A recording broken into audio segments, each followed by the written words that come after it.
अल्लाह की इबादत करने वाला, अल्लाह के हुकूक को समझने वाला, मखलूक के हुकूक अदा करने वाला, सौम और सलात का पाबंद, अच्छा अखलाक किरदार वाला, ये वली होता है कि दुनिया और आखिरत, तरगीब तरहीब, जन्नत जहन्नम, जहाँ मोमिनों का जिक्र है वहाँ जी काफिरों का जिक्र है, जहाँ जन्नत का जिक्र है वहाँ जहन्नम का जिक्र है। तो यहाँ दुनियादारों का और दीनदार का जिक्र है। रसूलुल्लाह सल्लल्लाहु अलैहि वसल्लम ने फरमाया कि इनको खज़र इसलिए कहते थे कि जिस जगह बैठते ना हरियाली हरियाली हो जाती थी। ये अल्लाह ने मौजज़ा दिया होता खज़र अलैहिस्सलाम को। शागिर्द बन गए, क्यों आए हो?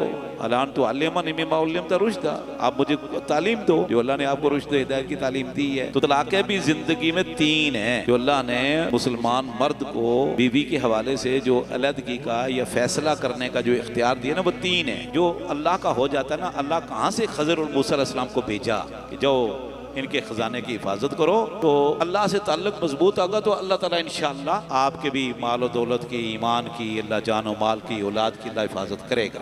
कहफ के मुताल्लिक अल्लाह ने बताया कि इन्नहुम फित्यतुन आमनू बिरब्बिहिम वज़िदनाहुम हुदा। ये एक नौजवानों का गिरोह था जो अपने रब पर ईमान लाए थे और हमने इनको ईमान में मज़ीद पुख्ता कर दिया था, हिदायत पर कार बंद कर दिया था। ये ऐसे इलाके के नौजवान थे जहाँ शिरक बहुत ज़्यादा था।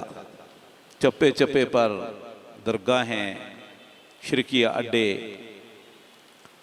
अल्लाह ने नौजवानों को हिदायत दी तो जब ये तौहीद की दावत देते सारे इनके मुखालिफ हो जाते। एक जगह शिरक का अड्डा लगा हुआ था, लंगर चल रहा है, माकाना सलातुहुम इंदल बैत इल्ला मुकान व तस्दिया, पीछे आप सुन चुके हो।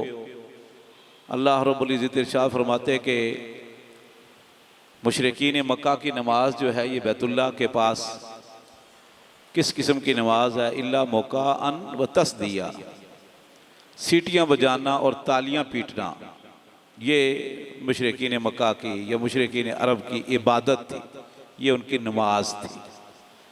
सीटियाँ बजाना और तालियाँ पीटना। तो और आपको पता है कवालियों में क्या होता है? कवालियों में क्या होता है?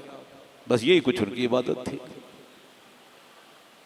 तो वहां उन्होंने तौहीद की दावत दी और लगे लोग भाई को पकड़ो मारो। अच्छा, बादशाह भी मुशरिक था। ये वहां से भागे कि चलो जान बचाओ, भाग के ना गार में चले गए, जंगल में छुप गए। वहीं इनको मौत आ गई। कुत्ता था इनका, 6 या 7 नौजवान थे ये। तो वहां आराम करने के लिए ना छुप कर गार में कि देखा इधर कोई भी नहीं आ सकता। नदी नाले बियाबान पहाड़ क्रॉस करते करते दूर निकल गए, छुप गए। कौम ने बड़ा तलाश किया किधर के ये गुस्ताख, ये फलां नहीं मिले बहरहाल। और इधर अल्लाह रब्बुल इज़्ज़त इनको सुला दिया। तहसबुहुम ऐकादुम वहुम रुकूद। तकरीबन 300 साल शमसी एतबार से और 309 साल कमरी एतबार से ये वहाँ काफ गार में रहे, क्योंकि अल्लाह ने दोनों बताए हैं। वलबिसू फी कहफ़िहिम सलासा मिअतिन सनीना, शमसी एतबार से है। वज़दादु तिस्आ, ये कमरी एतबार से है। अल्लाह ने एक ही आयत में शमसी और कमरी दोनों बता दिए। तो बहरहाल इनको पता ही नहीं। अल्लाह रब्बुल इज़्ज़त ने सूरज को भी हुक्म दिया, वो भी कनी कतरा के गुजरता रहा ताकि कहीं गाली ना जाए। 309 साल बाद इनकी आंख खुली। अब आंख खुली तो भूख लगी हुई थी। एक ने कहा खाना ले आओ, पैसे दिए, खाना ले होटल से। लेकिन कहा कि वलियतलत वला युशरन बिकुम अहदा, बड़ा एहतियात से जाना और किसी को पता ना चले कानू कान, नहीं तो मार देंगे, गुस्ताख करार देकर ये मार देंगे। बहरहाल वो गया खाना लेने के लिए, बड़ा एहतियात करता हुआ छुपता छुपाता कहीं कोने खुदरे में होटल था, वहां से खाना लेने गया। तो जब सिक्का दिया ना तो वो 300 साल पुराना तो दुकानदार ने कहा भाई जाली सिक्का दे रहे हो, होटल वाले ने कहा, वो कहता नहीं असली है, वो कहता जाली है, नकली है, ये 300 साल पहले की मोहर लगी हुई है। कहाँ 300 साल पुराने ज़माना और आज का, भाई तुम जाली करेंसी चला रहा है। बहरहाल वहाँ ऊंच नीच हुई, दुकानदार और इकट्ठे हुए, लोग इकट्ठे हुए, बोले वाकई यार ये तो करेंसी पुरानी है, ये कहता है ये कल की बात है, वो कहता है 300 साल पहले की बात है। बहरहाल पता चला कि वाकई ये बंदा सच्चा है और ये वो नौजवान हैं जो छुप गए थे। आखिर फिर वो बादशाह तक बात पहुंची, वो उनकी तख्तियां लिख कर रखी थी दीवान में रजिस्टर पर कि ये बच्चे गुम हो गए हैं जी, लापता अफराद लापता अफराद। तो पता चला कि ये वही है। बोला बाकी कहाँ है? बोले बाकी वहाँ है।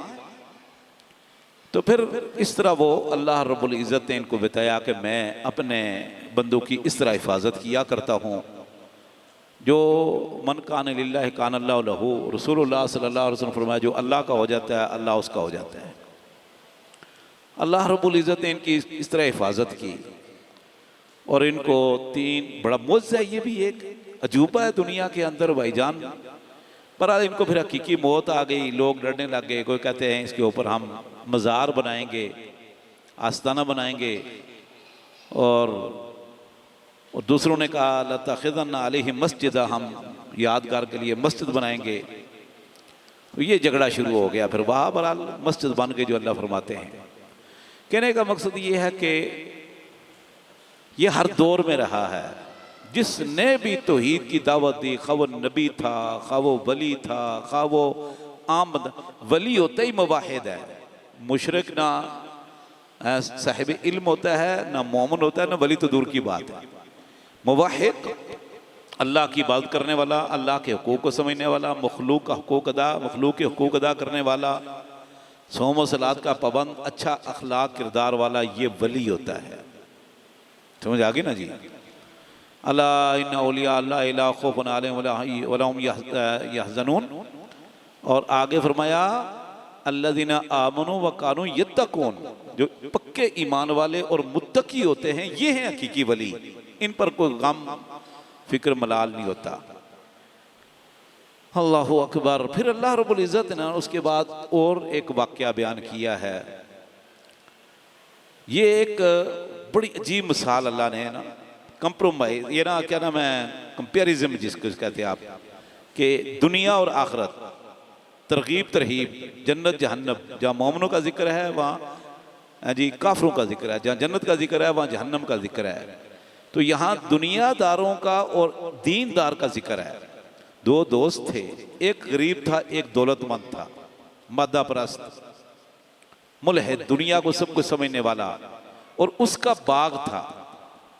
दौलतमंद बहुत बड़ा बाग, अल्लाह फरमाते बाग भी हर किस्म के उसमें फल थे, और नहरें बह रही थी बाग के अंदर, और दिगर खेती भी थी।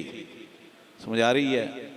और दूसरा, अच्छा इसको औलाद भी अल्लाह ने बड़ी दे रखी थी, औलाद भी बहुत थी। वो कहता है ये मेरी है जी। अच्छा था वो बेदीन, था वो बेदीन, अल्लाह का बागी, सरकश, मुतकब्बिर। ये जो गरीब था ना, ये उसको कहता कि देख ये अल्लाह की नेमत है, आसिन कमा अहसन इलैक। कारून को कहा था अल जज़ाउल इहसान इल्ल इहसान, अल्लाह ने अगर तुझ पर एहसान किया है, तुझे बहुत कुछ दिया है, तो अल्लाह का शुक्रिया अदा कर, अल्लाह की और बंदगी कर, अल्लाह के सामने और झुक, बजाय इसके कि तू अतरा रहा है, तू तकब्बर कर रहा है, तू शेखियाँ बघार रहा है जी, नखरे कर रहा है तू, और तू अपने माल और दौलत पर, अपनी औलाद पर तो तू है जी अतरा रहा है तू। तो उसने कहा नहीं जी तू बड़ा नेक आया, ये जो इतना कुछ मुझे रब ने दिया ना, इसका मतलब मुझसे अल्लाह खुश है। ये हर दौर में अंबिया के मुखालिफ जो थे ना, वो यही कहा करते थे कि देखो अल्लाह ने आपको क्या दिया, आपके पास तो कुछ भी नहीं, अल्लाह ने हमें इतना कुछ दिया, इसका मतलब अल्लाह हमसे खुश है, अल्लाह हमसे राजी है, तभी तो इतना कुछ दिया हुआ है, और तेरे पास तो कुछ भी नहीं। अच्छा, बहरहाल वो उसको नसीहत करता रहा, लेकिन आखिर ऐसे ही हुआ, ये अपनी औलाद और अपने माल पर अतराता हुआ गया। आगे जाके देखता है कि सारा बाग उजड़ा हुआ है, सब बाग उजड़ा हुआ, बर्बाद, उस वक़्त युकल्लिबु कफ़ैहि अला मा अनफ़क़ा, युकल्लिबु कफ़ैहि का मना हथेलियाँ मलने लग गया। ओए ये क्या हुआ, ये क्या हुआ। दूसरे दोस्त को पता चला, उसने कहा मैं तुझे कह रहा था जो रब देता है वो ले भी लेता है, वो छीन भी लेता है, तो अल्लाह का शुक्र अदा कर। तू समझता था कि ये मेरे ज़ाती कमाल की वजह से अल्लाह ने मुझे दिया और अल्लाह मुझे खुश है। तो बहरहाल उसने फिर इसको नसीहत की कि ये दौलत और ये औलाद ये आने जाने वाली चीज़ है। इन्नमा, हाँ जी, अम्वालुकुम व औलादुकुम फितना, ये फितना भी होता है, आजमाइश भी होती है, अल्लाह ताला आजमाता है देकर। अल माल वल बनून ज़ीनतुल हयात दुनिया, बाज़ औक़ात माल और औलाद जो है ये दुनिया की ज़ेब व ज़ीनत होती है। वल बाक़ियातु सालिहातुन खैरुन इंदा रब्बिका सवाबन व खैरुन अमला, बाकी रहने वाली चीज़ वो नेक अमल है, ईमान की और तक़वे और अक़ीदे की बुनियाद पर किया गया। फिर अल्लाह रब्बुल इज़्ज़त ने मूसा और खज़र का वाक़या बयान किया है। आप जानते हैं, आप मूसा अलैहिस्सलाम ने तकरीर की बहुत ज़बरदस्त। किसी ने पूछा बीच में कि आपसे कोई बड़ा आलिम है। अब मूसा अलैहिस्सलाम को चाहिए था कि वही का इंतज़ार करते, क्योंकि अल्लाह के नबी थे। तो मूसा अलैहिस्सलाम ने कहा मैं अल्लाह का नबी हूँ और उलुल अज़्म अंबिया में से हूँ, तो मेरे से बड़ा कौन होगा, नबी से बड़ा कौन होता है। तो मूसा अलैहिस्सलाम ने कहा नहीं, मैं बड़ा नबी हूँ, मेरे से बड़ा नहीं। अल्लाह ने फरमाया मूसा ये काम नहीं करना चाहिए था, आप इस तरह करो कि आपसे बड़ा आलिम है। फरमाया अल्लाह कहाँ है। फरमाया जाओ जाकर उससे इल्म हासिल करो। तो आप अपना रख्ते सफ़र बांधो और मछली ले लो, जहाँ मछली गुम हो जाएगी पानी में चली जाएगी। 2 दरियाएँ हैं, बहरैन, मजमल बहरैन, वहाँ चले जाओ। तो मूसा अलैहिस्सलाम लंबा सफ़र है, कहाँ फ़लस्तीन मिस्र और कहाँ मजमल बहरैन। तो बहरहाल सफ़र किया और थक के आराम किया, फिर चल पड़े। गुलाम से कहा, खादम से, कि वो खाना कहाँ है। बोला वो तो मछली तो चली गई थी, राम मैं भूल गया। वमा इंसानी हुई इल्ला शैतान, मुझे तो शैतान ने बुला दिया। बोला वही जगह थी, चलो वापस आए। तो एक आदमी देखा कि वहाँ लेटा हुआ है, उसका नाम था खज़र। ये लफ्ज़ होता है खज़र, समझ आए, इसका मतलब होता है सरसब्ज़ शादाब। रसूलुल्लाह सल्लल्लाहु अलैहि वसल्लम ने फरमाया कि इनको खज़र इसलिए कहते थे कि जिस जगह बैठते ना हरियाली हरियाली हो जाती थी। ये अल्लाह ने मौजज़ा दिया होता खज़र अलैहिस्सलाम को। तो वो चादर रख लपेट कर तो बैठे हुए थे खज़र अलैहिस्सलाम। तो मूसा अलैहिस्सलाम ने कहा अस्सलाम वालेकुम व रहमतुल्लाह। तो आंखें खोल के तुमने कहा भाई इधर सलाम तो कोई नहीं देता, तो कहाँ से आए हो। बोला मैं मूसा हूँ। बोला मूसा बनी इसराइल। बोला जी हाँ, ये सही बुखारी में ये लफ्ज़ मौजूद है। अब्दुल्ला बिन अब्बास ने पूरा वाक़या बयान किया है। बोला जी मूसा बनी इसराइल का नबी कैसे आना हुआ। बोला अल्लाह ने कहा है कि जो इल्म हासिल करो, मैंने बहुत सारे इल्म इनको ऐसा दिया है जो आपके पास नहीं है, जो आपके पास है उनके पास नहीं है। तो शागिर्द बन गए। बोला क्यों आए हो। अलान तो अल्लमनी मिम्मा उल्लिमता रुश्दा, आप मुझे तालीम दो जो अल्लाह ने आपको रुश्द हिदायत की तालीम दी है। बोला फिर चलो। चले तो फिर वो कश्ती तोड़ दी, बच्चा कत्ल कर दिया, दीवार बनाने लग गए। उन्होंने कहा भाई सवाल नहीं करना। मूसा अलैहिस्सलाम सवाल करते हैं कि एक किया, दूसरा किया, तीसरा किया। उन्होंने कहा भाई बस खत्म, आधा फराक बैनी व बैनिक, ये बस अब जुदाई का मौका आ गया। एक सवाल भी किया बर्दाश्त, दूसरा भी किया बर्दाश्त, तीसरा भी किया बर्दाश्त। चांस 3 होते हैं ना, 3 चांस होते हैं जिंदगी में, समझ आ रही ना। हर काम पर देखो बंदा किसी से गलती होती, कहते यार मैं चलो इसको मौका दो, दूसरा हो गया मौका दो, तीसरा फिर आखिरी होता है। तो तलाक़ें भी जिंदगी में 3 हैं जो अल्लाह ने मुसलमान मर्द को बीवी के हवाले से जो अलहदगी का या फैसला करने का जो इख्तियार दिया ना, वो 3 है।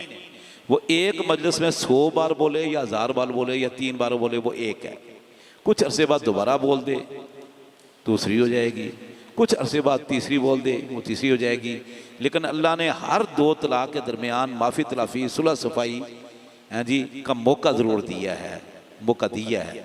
ठीक है कि मियाँ बीवी गलती जिसकी है गलती का इजाला हो जाए, दूसरी तलाक के बाद फिर मौका दिया है तो चलो आपस में निभाव कर लो, गलतियों का इजाला कर लो, माफ़ी तलाफ़ी कर लो, इस्लाह कर लो। नहीं तो फिर तीसरी दी तो आखिरी हो जाएगी। बहरहाल तो वो फिर खज़र अलैहिस्सलाम से मूसा अलैहिस्सलाम ने पूछा कि ये क्यों किया है। उन्होंने कहा भाई मैं आपको बताता हूँ, ये मेरे अल्लाह ने मुझे बताया है, हुक्म है अल्लाह, वमा फालतू अन अमरी, ये मैंने अपने मर्जी से नहीं किया, ये अल्लाह का हुक्म था कि ये काम करो। उधर बादशाह आ रहा था, कश्तियाँ पकड़ रहा था, मैंने ऐब कर दी है, कश्ती तोड़ दी, थोड़ा सा तख्ता निकाल दिया ताकि बादशाह कहेगा यार ये तो ख़राब कश्ती है, वो पुलिस वाले छोड़ देंगे, बाकी कश्ती लेकर चले जाएंगे। वो ऐसे ही हुआ इस गरीब की कश्ती। अच्छा यहाँ क्या है, इन सफ़ीनत कान मसाकीन या अमलून फिल बहर, खज़र अलैहिस्सलाम ने बताया कि ये कश्ती मिस्कीनों की थी, ये समुद्र में अपनी मजदूरी करते थे, मेहनत मजदूरी अपनी रोज़ी कमाते थे। अब कश्ती के मालिक है, कश्ती के मालिक है, लेकिन हैं मिस्कीन।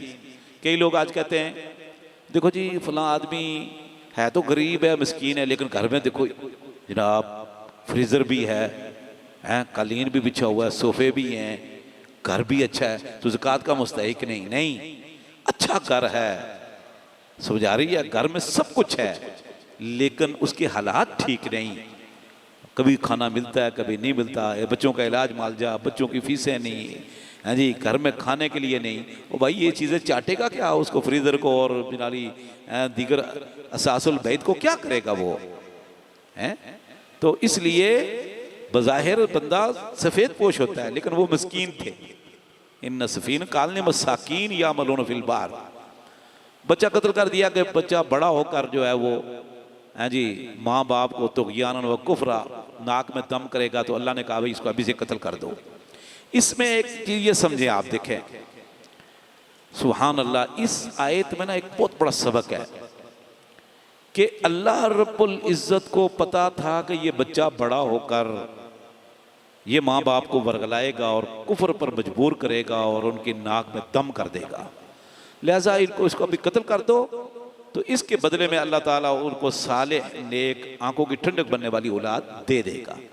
यकीन बात है जब बच्चा कत्ल किया तो माँ बाप तो रोए होंगे ना, कितने रोए होंगे, दीगर रिश्तेदार भी रोए होंगे, यार चला गया। लेकिन अब उनको नहीं पता कि अच्छा हुआ कत्ल हो गया, चला गया, समझ आ रही ना, अच्छा हुआ चला गया जान, और ये करता, ये अल्लाह को पता था और अल्लाह ने खज़र अलैहिस्सलाम को बता दिया।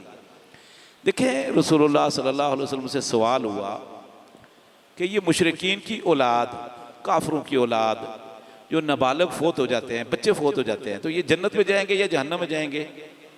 दो तीन किस्म के सवाल हैं। इमाम इब्न कसीर रहमतुल्लाह अलैह ने तफसीर इब्न कसीर में तफसील से नकल किए हुए, इसमें बेशुमार अक़वाल भी हैं। तो पूछा गया कि ये जन्नत में जाएंगे या हिंदुओं के बच्चे मर जाते हैं, सिखों के, यहूदियों के, ईसाइयों के, बुद्धिमतों के, काफरों के, मुनाफिकीन के बच्चे मर जाते हैं, मुशरिकीन के बच्चे मर जाते हैं, गैर मुस्लिमीन के, ये जन्नत में जाएंगे या जहन्नम में? तो अल्लाह के नबी सल्लल्लाहु अलैहि वसल्लम ने फरमाया अल्लाहु अअलमु बिमा कानू आमिलीन, अल्लाह को पता था कि इन्होंने बड़े होकर क्या बनना है, उसी पर इनका फैसला होगा। यानी जैसे इस बच्चे का अल्लाह को पता था कि बड़ा होकर तुग़यान व कुफ्रा, समझ आ गई ना जी, तो अल्लाह ने कत्ल करवा दिया।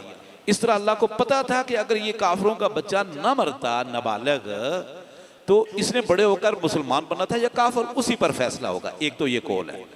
दूसरा ये है कि वहाँ ये इनका दोबारा इम्तहान होगा और उस इम्तहान में अगर पास होंगे तो जन्नत में जाएंगे, फेल होंगे तो जहन्नम में जाएंगे, वल्लाहु आलम। लेकिन अल्लाहु आलम बिमा कानू आमिलीन, अल्लाह को पता है इनको बड़े होकर क्या बनना था, उसी पर ये हदीस सही है। तीसरा वो दीवार खड़ी कर दी, तो वो दो यतीम बच्चे थे शहर में, बाप बड़ा साले था, खजाना दबा दिया ज़मीन के अंदर और फोत होते वक्त उसने कहा चलो बच्चे बड़े होंगे तो निकाल लेंगे, लेकिन वो कोई तूफान आया तो दीवार गिरने लगी, तो वो अल्लाह ने खज़र और मूसा को भेजा कि आप दीवार खड़ी कर दो, क्योंकि अगर दूसरों ने खजाना निकाला, ये जरदारी या नवाज शरीफ ने तो निकाल लेंगे। है देखो अल्लाह रब्बुल इज़्ज़त किस तरह इंतज़ाम करता है। ये मैं जरदारी नवाज शरीफ का इसलिए कहता हूँ, दूसरों लोगों को अगरचे वो नहीं थे, लेकिन सुभान अल्लाह, अल्लाह रब्बुल इज़्ज़त ने जो पाकिस्तान को ख़जाने और दौलतें दी है ना, दुनिया के किसी मुल्क में नहीं है, दुनिया के किसी मुल्क में नहीं है। मैं रहा हूँ सऊदी अरब रहा हूँ, अल्लाह के फज़ल यूनिवर्सिटी पढ़ता रहा हूँ, दूसरे मुल्कों में भी हमने हैं जी गया तो नहीं, एका दुका मुल्क में गया हूँ, लेकिन मैं जानता सब कुछ हो। दुनिया इस वक्त ग्लोबल विलेज बन चुकी है। कई ऐसे मुल्क हैं जहाँ ना दरिया है, ना समुंदर है, ना वो दिगर खजाने हैं, लेकिन वहाँ वो काफरों का मुल्क है। बेईमानी नहीं, बेईमानी नहीं, जो काम करेंगे वो ईमानदारी से करेंगे। अगर जो वो ईमानदार नहीं है, मोमन नहीं है, काफर है। अब रोड बनाएंगे ठीक बनाएंगे, पुल बनाएंगे ठीक बनाएंगे। ये मैं इसलिए कह रहा हूँ, मैं भैंस कॉलोनी जाता रहता हूँ, अक्सर वहाँ साथी कहते हैं जनाजा पढ़ाने के लिए ख्वाहिश करते हैं कि जी आप आएँ। अपने दोस्त अहबाब मोहब्बत करने वाले हैं, कई मरतबा मेरा जाना होता है दर्स के लिए, जुमा पर जनाजा पढ़ाने के लिए। तो जन गाड़ी रोक के जनाब भैंस कॉलोनी जाते हुए, गाड़ी क्यों रोके जी? रेलगाड़ी आ रही है। अब कराची है, कराची का सेंटर है, ये इतना अहम तरीन इलाका है, ये गाड़ी रोकी तो आधे निगाह तक गाड़ियां लाइनें लग गई हैं। तो पुल क्यों नहीं बन सका यार? कराची के अंदर पैसे थोड़े हैं क्या? कराची के रेवेन्यू थोड़ा है? मुझे साथी ने बताया कि 6 मरतबा कागजों में ये पुल बन चुका है, 6 मरतबा पुल बन चुका है। मैं बेईमानी की एक मिसाल दूं। एक बहुत बड़े ताजर हैं मेरे साथ बैठे हुए थे, तो मैं सादा आदमी होते ना, सादे, तो हमने कहा करप्शन किस तरह करते हैं? नहीं शेख साहब छोड़ो, आप छोड़ो। कहने लगा मैं एक मिसाल देता हूं। उन्होंने अपने एक शहर की मिसाल दी कि शहर का ना जो जिम्मेदार आया, डीसी साहब, डिप्टी कमिश्नर शहर का आया ना, उसने पूरे शहर का दौरा किया, हिसाब लगाया, नक्शे देखे। तो एक जगह कहते हैं कि कागजी तौर पर पार्क बना हुआ था, पार्क के अंदर स्विमिंग पूल था और जानवर भी रखे हुए थे कागजी तौर पर। उसने जाके दौरा किया तो देखा कि ग्राउंड है, कुछ भी नहीं। उसने लेटर लिखा ऊपर कि जी स्विमिंग पूल ना पुराना हो चुका है। दरखास्त लिखी कि स्विमिंग पूल पुराना हो चुका है, किसी वक्त भी खतरा हो सकता है, लिहाजा इसको गिरा कर नया बनाने का आर्डर दिया जाए। तो ऊपर से आर्डर आ गया इसकी गिरा कर नया बनाओ। जमीन पर स्विमिंग पूल का वजूद ही नहीं, पार्क का वजूद, जमीन है लेकिन हरा भरा पार्क नहीं है। अब आर्डर आ गया इसको गिरा कर नया बनाओ। अब गिराने के पैसे भी है ही नहीं, तो गिरेगा कहां से, फिर नया बनेगा। मुझे इस मस्जिद में बैठकर इस बंदे ने वाकया सुनाया, कहता है मेरी आंखों देखा है ये वाकया, कैसे करप्शन होती है। अल्लाहु अकबर। 6 मरतबा कागजों में पुल बन चुका है, लेकिन वजूद नहीं है पुल का, उसका। तो मेरे भाइयों, अल्लाह ने खज़र और मूसा अलैहिस्सलाम को भेजा कि यार ये जालिम है, मोहल्ले के लोग, इलाके के लोग, ये खजाना निकाल लेंगे, यतीम बच्चों के भी पैसे खा जाएंगे ये जालिम, निकाल कर जाओ, जाकर इनका काम करो। तो मेरे भाइयों, जो अल्लाह का हो जाता है ना, अल्लाह कहाँ से खज़र और मूसा अलैहिस्सलाम को भेजा कि जाओ इनके ख़जाने की हिफाजत करो। तो अल्लाह से ताल्लुक़ मजबूत होगा तो अल्लाह ताला इंशाअल्लाह आपके भी माल और दौलत की, ईमान की, अल्लाह जान और माल की, औलाद की अल्लाह हिफाजत करेगा। बहरहाल उसके बाद फिर ज़ुल्करनैन का वाक़या है। अल्लाह रब्बुल इज़्ज़त ने अपने मुलाकात की एक शर्त लगा रखी है कि फ़मन काना यरजू लिक़ा रब्बिही फ़लयअमल अमलन सालिहा वला युशरिक बिइबादति रब्बिही अहदा, कि जो आदमी अपने रब से मुलाकात करना चाहता है, अल्लाह से मुलाकात करना चाहता है, वह नेक अमल करे और अल्लाह के साथ किसी को शरीक न ठहराए। यानी अल्लाह से मुलाकात कल क़यामत के दिन करना चाहते हो तो सिर्फ 2 शर्तें हैं। फ़लयअमल अमलन सालिहा, अमल नेक हो, साले हों, गंदे ना हो। वला युशरिक बिइबादति रब्बिही अहदा, और अल्लाह की इबादत में अल्लाह के साथ किसी को शरीक न ठहराओ। अल्लाह दीन को समझने इस पर